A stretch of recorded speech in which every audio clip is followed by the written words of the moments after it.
Welcome to The Kingstonian, a podcast that profiles individuals who are passionate about what they do for a living, about what organization they belong to, or simply passionate about the community they are a part of. Hello, everyone, and welcome. My name is Dave Cunningham. For over 25 years, in one way or another, my guest has been working with businesses and nonprofits in our community. He and his firm, 80/20 Info, work with the decision makers in those organizations to come up with a plan and a strategy to move forward together. That seems like a vague description, but let me get him to clarify for us. His name is Rob Wood. Rob, welcome to the program.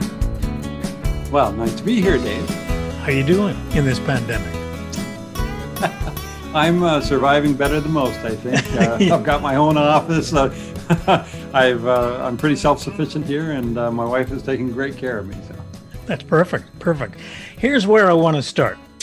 If a business person wants to increase the profile of their business, one of the things they might do, and someone like you might tell them to do this, is to develop an elevator speech, which basically describes the business that they're in. So what's your elevator speech? My elevator speech, what we do really is we help people think together to develop strategic plans. And that means that they have to make choices. They have to know where they're going to go. They have to understand how their values drive that. And they need some action to make the whole thing happen. And I think of myself a little bit of as an architect of the dynamics of strategic change in social networks. So that comes along with it. But yeah, our main thing is we help people think together to build consensus-driven strategies. So. Now, what part of your business are you most passionate about? It has changed, I would say, over the years, Dave. In the beginning, I was and still am very fascinated by change and by how people make their choices of where they want to go and why they want to do something. Since then, what gives me probably the most joy and pleasure in my practice is working with the people. I have an opportunity, I think that's rare, to work with scores of people every year. We might work with 30 or 40 organizations in a year, and most of them have boards and executive directors or senior leadership teams. So I get to work with some really fabulous people. And there's a number of them that I've worked with, over 20 years. Every 3 years or 5 years, they're coming back to freshen or do a new strategic plan. So I get to see them, and then they move to a new organization and I see them again. But the people are a big part of it for sure. What we want to do in the program is give people a sense of what you do. But before we describe what you're doing now, I'd like to get some sense as to how you came to this position. What sorts of things did you do before you decided to open up your own shop? Well, Dave, it's a dark and mangled past. I hope it will be suitable for this podcast. That's why it should be interesting. Yeah. Well, I have kind of an interesting mix of things. If I go back, I'll just start, say, at Queens. I grew up really in Newburgh, went to high school in Napanee, went to Queens. And I started out, I was a math major. And they say that mathematicians are drawn to one of three areas. One is numbers. One is geometry or space and visualizations. And the third one is change. And that was kind of my thing. I love calculus. I love the rate of change. I love probability and statistics, all of that kind of background. And then I switched to the School of Business partway through, and I was editing the Queen's Journal and doing all that kind of stuff. And through the journal, I met the local MP, who was Keith Norton at the time. And instead of going to Smiths Falls and writing computer programs to optimize the rotation of chocolate bars on country store shelves, Keith invited me to become an executive assistant at Queen's Park. So down I went, and he was soon appointed Minister of Community and Social Services. And I worked with him for 2 years there, which was great and built on my kind of media interests and communications background. But also the strategy part was always there. And then I thought, I've had enough of Toronto. I'm a small town boy. And I ended up in Prescott, editing the Prescott Journal and troubleshooting for their chain of papers. The journal happened to be the printer for the Queen's Journal. And so that's how I made that connection. Then came back, formed a company with my sister Kathy called Wood and Wood Communications. And away we went. Our first project was was involved with community relations and communications for OHIP when it moved to Kingston. So that's how far back we go.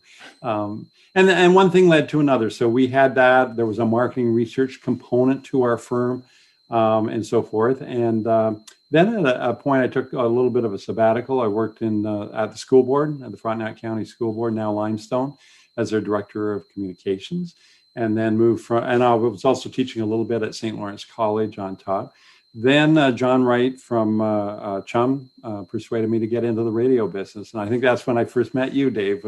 And I later became general manager of the 4 stations, 2 in Kingston and 2 in Brockville. And so around that time, I bought out my sister's shares and changed the name to 80/20 Info, the idea that 20% of what you do is 80% of your results.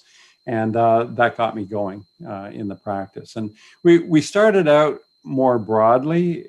It's hard. I was just looking this up this week because we were starting in 2000. We started 80/20 Info, and it was going to be an online kind of consulting business that we were going to do. Mm-hmm. Now, if you think, to put that in perspective, that was just a couple of years, actually a year and a half after the great ice storm when I was in media. I remember that well. Yeah. And if you think back, that's still only 1 year after Google went public. That's how early in I was on this. Facebook started 4 years later. Twitter started 6 years later.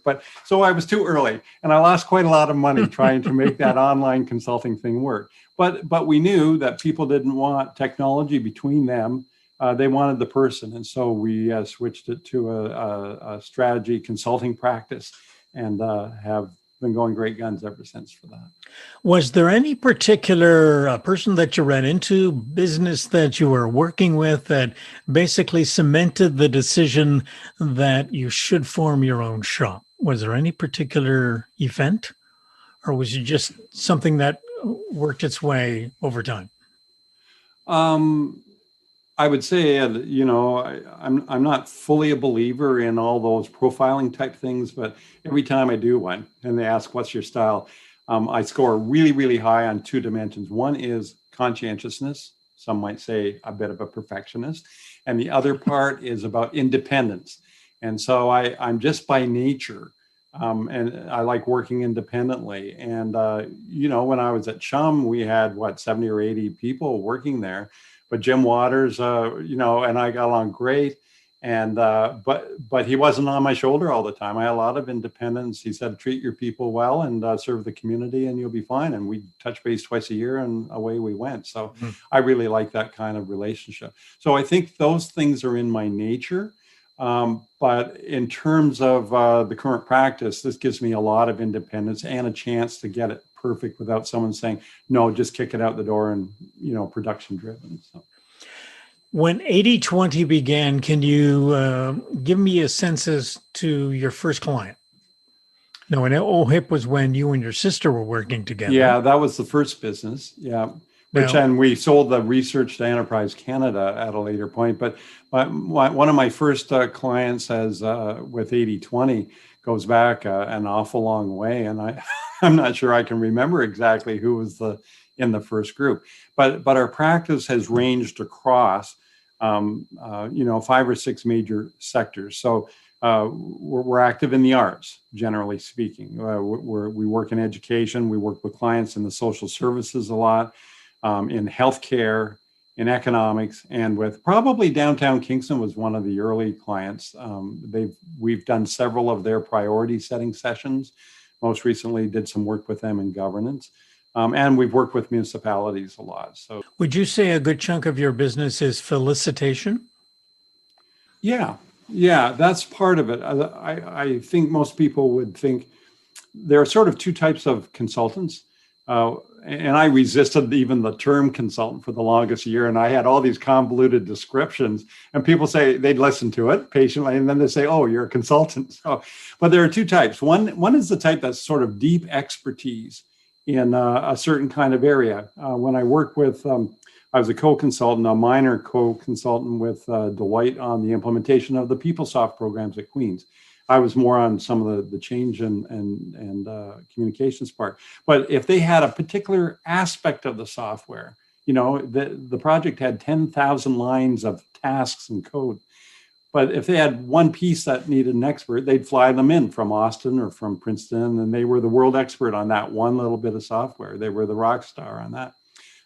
The type of work I do is not so much that, because we're focused on helping the boards or the senior leaders actually make and develop the strategy.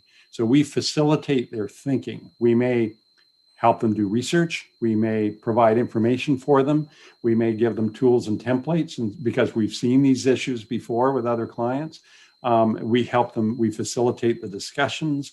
And then quite often when it comes to implementation, there are communications aspects to that as well. So there are a lot of different steps with what we do.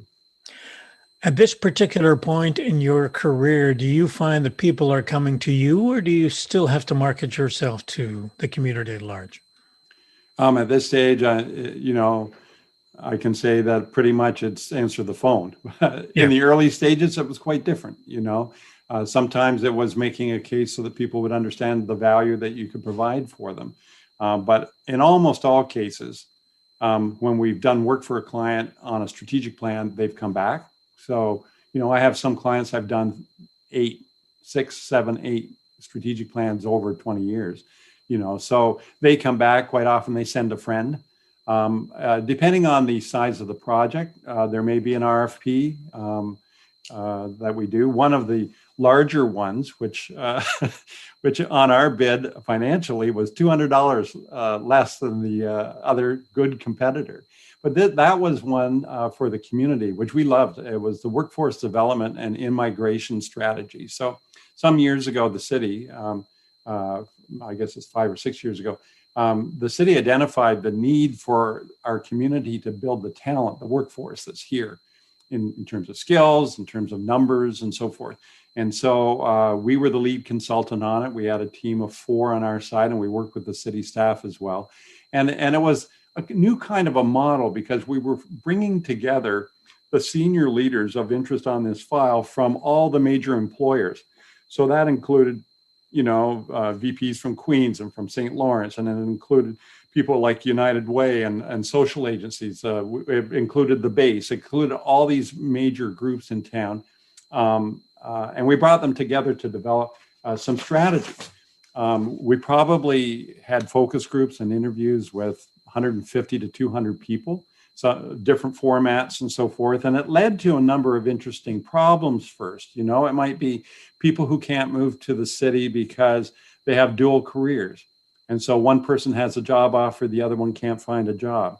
Or it could be because we're an institutional town, somebody's kind of perking along in their career, but then the next step for them is blocked because the person above them in the hierarchy is going to be there for years. So looking at secondments so that you could continue to grow your skills and get a development by moving somewhere else. We saw lots of young talent coming out into the community, for instance, and they needed that first chance. And we found that a lot of nonprofits were very good first employers. They were looking for new talent. They're good with people, and so we started building some relationships so that there could be a career path, say out of Queens or St. Lawrence locally, or even RMC in one case, to go from there. And we got into analytics that you need, and we got into talent attraction strategies as well. But all those groups came together. We finished our part of the study and facilitating the development of those 12 strategies. And then the city established several focus or working groups. Probably 70 people from the community were involved in the implementation of those afterwards. So that's an example. That was one we had to bid, but all of the rest, almost all the rest are ring, when are you free? We need to get this done. So repeat customers sort of thing. Yeah. Or referrals, which is always the best kind of call to get. I'm interested in something. Let's go back to the beginning of contact with a particular business or nonprofit group. What typically is the reaction from other members on the board or people that may be working for that particular company when they bring someone like you in? The reactions vary quite a bit depending on the history of the organization. If it's an organization where there is some tension between the board and the staff, then quite often the staff are nervous.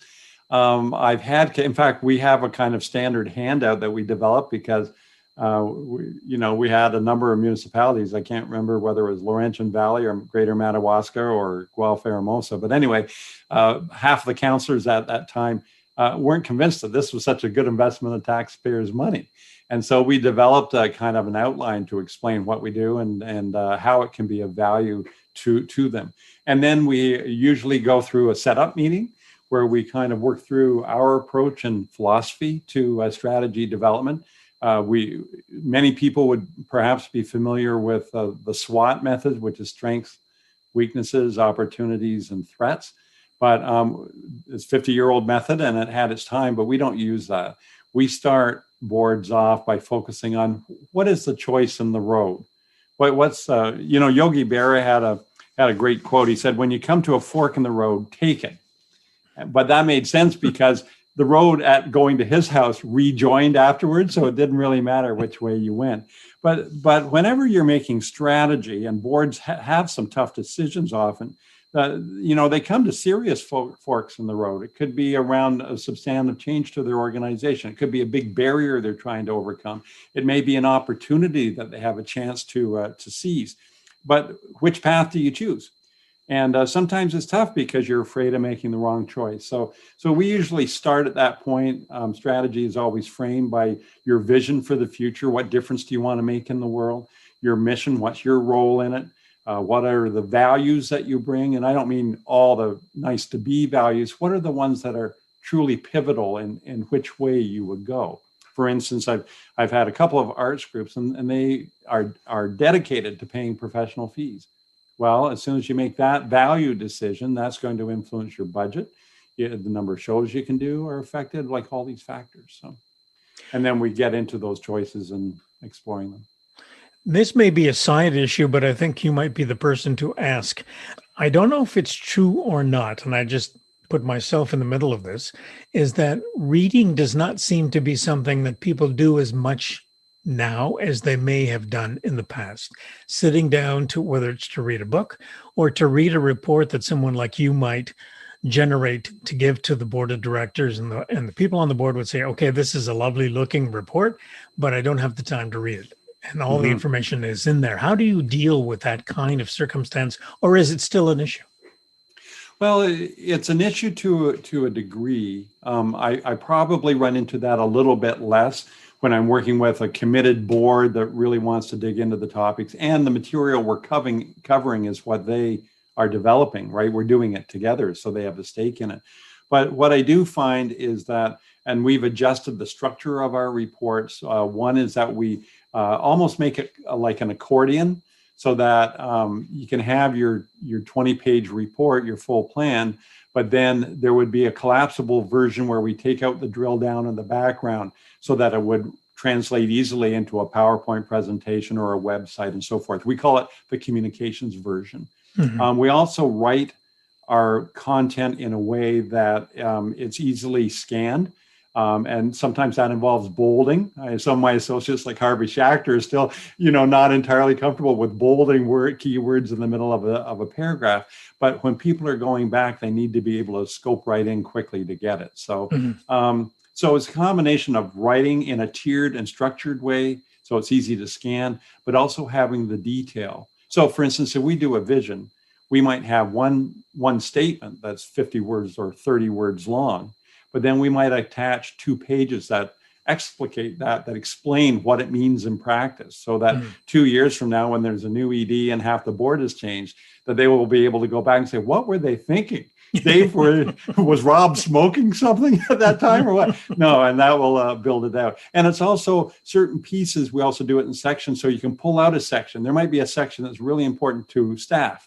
So we would write the extra material so it can almost be pulled out as a 2-pager, and the group working on the implementation can just work with that without having to deal with the whole. Now, you've worked with small businesses, you've worked with nonprofits. Is there a difference between the two groups when you're working with them? There is, although they're more alike than most people realize. And sometimes I make the joke that the difference between small business and nonprofit is that at least the nonprofit breaks even.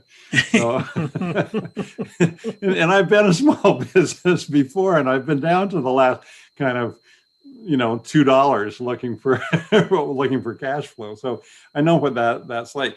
They're both trying to make a difference in the world. Nonprofits tend to be more geared socially or health or arts or something like that. Small business, are often characterized as going for the bucks, but not really. I find small business people really are trying to do something that they do to serve their community, their world, their customers. They're very oriented that way. The small business people tend to be more hurry up, short term. Small businesses tend not to have budgets. Whereas a nonprofit would probably have to apply for a grant. So it's a much slower and longer, more involved. The language is different. So the language that a private sector business person would use is often quite different, or the type of emphasis may be different. But, at their core, they're similar. As we record this in the first week of February 2021, we're in the middle of the pandemic. Mm-hmm. How has that affected the way you do business, aside from sitting with that lovely scene behind you? Well, compared to individuals families, who have kids, people who didn't I had a home office. I was working from a home office. We have 900 square feet in our place that's dedicated to the practice. And I had my computer. All I did was order a stand-up desk and a mic so I could do Zoom. And I do a ton of facilitation on Zoom. So I've had to up my game in terms of Zoom facilitation. It's quite different from in person. The engagement is different. The length of time people can stay engaged is shorter. So we break up our sessions after 40, 45 minutes so people can have screen breaks. We have little quick polls and things that engage and are fun and go from there. And so that's adjusted. But otherwise, I've just kept charging along. It was more my clients who were discombobulated and said, we're right into right now working with Queen's HR department, for instance, on their plan that they were set to go in March last year. And then when it hit, they had to attend to other things because suddenly the workforce at Queen's was working from home, many of them. And so, yeah. Now, community involvement, giving back is something that's important to you. Why is it important? Well, it's important to me, both in my work and in my volunteer roles. And sometimes I don't really make a distinction, is because my core passion probably is how much I love Kingston, and I'd like to see it be the best. I remember a time, at the time I was chair of the group Imagine Kingston, and Caroline Davis, who was VP at Queen's on Finance and Men, and we had a quick lunch, and she said to me, like, what do you hope to accomplish?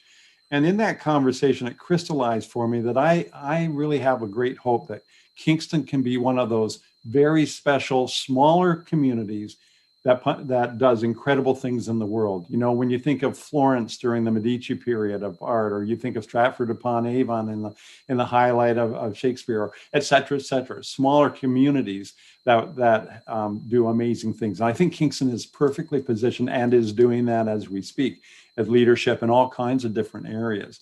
Whether it's the chief of police that's guiding the Ontario, whether it's a director on the school board who's chairing the national board of trustees.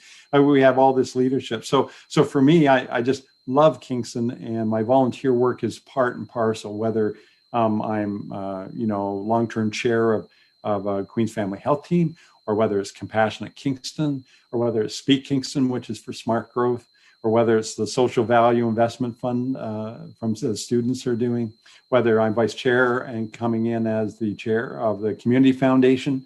All of these things are dedicated to making Kingston like the greatest place in the world. And that's where my love is. So it's a great place to end on. I appreciate the time you've given us this afternoon, Rob, and I wish you all the best. Thank you so much. It's been fun chatting with you.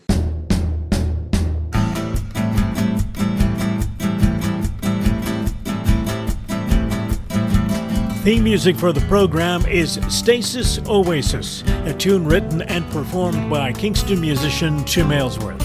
If you have any questions, comments, or suggestions about any of our episodes, please send a note to the Kingstonian Podcast Facebook page. This is Dave Cunningham from Kingston, Ontario. Thank you for listening. Until next time.